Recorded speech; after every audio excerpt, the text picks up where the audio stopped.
with us. We flew in last night, but they're actually coming out on Friday, just because my little girl is in kindergarten and she doesn't want to miss Halloween. So they're coming out on Friday and they'll be there at the race. What are they dressed up as? Olympic runners? Or? Good question. Lucy's debating between princesses, which princess she's going to be, and then Jenna's going to be a frog.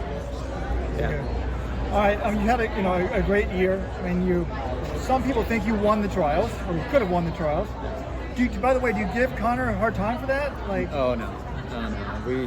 We definitely have a lot of mutual respect when it comes to the trials and what we accomplished there. And I'm very careful to say I didn't win the trials, but I hear it enough that I did feel great on that day, and he didn't feel too hot. But was there any regret? Because there's a big prize money difference. I gave myself about 15 minutes to kind of really sit with maybe the consequences of what happened that day, and after that, no regrets whatsoever. Yes, there was prize money on the table and fame and glory, but honestly, what I did that day, I don't regret in the slightest. It was a true manifestation of my character in the highest, in one of the most intense situations, right? And I think when I look back at that moment, I really think about how I go back to the interview that I said, I knew that I would be better in Paris training with Connor every step of the way there and in Paris, and we saw that happen, right? I definitely was pulled and inspired and motivated by Connor in all of my training up to Paris, and I was pulling for him every step of the way in Paris, trying to close that gap, and to go 8-9 and have two guys top 10 in the world, I was really happy about that. And so, yeah, I go back to the trials and I think about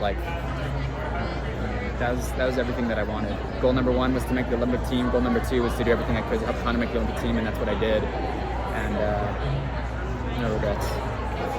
How's it, and Coach Eisen said the training's been going pretty well. How would you compare your fitness to the Olympics or trials? Yeah, it's I've hit a lot of base hits. I've hit all my workouts pretty dead on normal, but nothing, no grand slams, no home runs.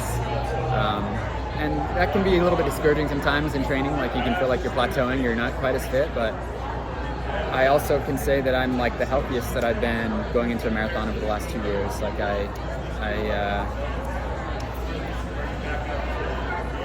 feel I usually have a niggle or some high hamstring pain or an Achilles pain going into the marathon, and I think I finally have gotten through that, which is ironic because it's my 3rd marathon of the year. So I feel like I'm in a good spot. We'll see come race day. And I did have to balance a little bit that quick turnaround between Paris and New York, but after a couple weeks off and getting back into training, things started to click again, and maybe that's a sign to Coach Eistone's training and training with Connor, and maybe some super shoes and soft shoes, and obviously all those in my corner, but I'm feeling good. So, the big hits are nice, but that's the Yankees. You had a lot of errors. You've had no errors, right? I've had no errors, yeah. But I'm